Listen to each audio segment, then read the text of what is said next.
Hello guys, మీకు ఏపీఎంసెట్లో వచ్చిన మార్క్స్కి ఎంత ర్యాంక్ వస్తుందో తెలుసుకోవడానికి ఇప్పుడు నేనైతే ఒక వెబ్సైట్ చూపిస్తాను. ఈ వెబ్సైట్ని యూజ్ చేసి మీరైతే మీకు ఏపీఎంసెట్లో వచ్చిన మార్క్స్కి ఎస్టిమేటెడ్ ర్యాంక్ అయితే తెలుసుకోవచ్చు. ఫస్ట్ మీరు క్రోమ్ బ్రౌజర్ ఓపెన్ చేసి AP EAMCET rank predictor by college దోస్త్ అని సెర్చ్ చేయండి.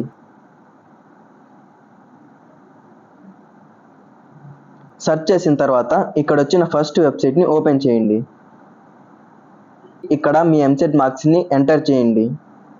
సపోజ్ ఒక 90 అనుకుందాం.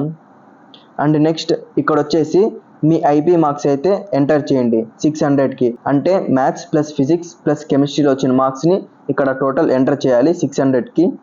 సపోజ్ 580 అనుకుందాం. నెక్స్ట్ సబ్మిట్ మీద క్లిక్ చేయండి. తర్వాత ఇక్కడ వచ్చేసి మీరు లాగిన్ చేయాలి. ఇక్కడ మీ నేమ్ అండ్ ఇక్కడ వచ్చేసి మీ ఇంటర్మీడియట్ కాలేజ్ నేమ్ అండ్ తర్వాత మీ బ్రాంచ్ సెలెక్ట్ చేసుకొని మీ మొబైల్ నెంబర్ ఇచ్చి కంటిన్యూ మీద క్లిక్ చేయండి. ఇక్కడ మీ ఏపీఎంసెట్ మార్క్స్ వెయిటేజ్ స్కోర్ అయితే చూపిస్తుంది. అండ్ ఇక్కడ వచ్చేసి మీ ఐపీ మార్క్స్ యొక్క వెయిటేజ్ స్కోర్ అయితే చూపిస్తుంది. అండ్ తర్వాత వచ్చేసి ఈ రెండు యాడ్ చేసి మనకి ఇక్కడ టోటల్ స్కోర్ అయితే చూపిస్తుంది. అండ్ కింద వచ్చేసి మీకు వచ్చిన మార్క్స్కి ఎంత ర్యాంక్ వస్తుందో ఎస్టిమేటెడ్ ర్యాంక్ అయితే ఇక్కడ చూపిస్తుంది.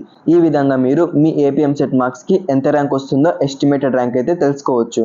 ఈ వీడియో మీకు యూస్ఫుల్ అయితే ఖచ్చితంగా ఒక లైక్ వేసుకోండి. అండ్ ఇంకా మన ఛానల్ సబ్స్క్రైబ్ చేయలేదంటే ఖచ్చితంగా సబ్స్క్రైబ్ చేసుకోండి.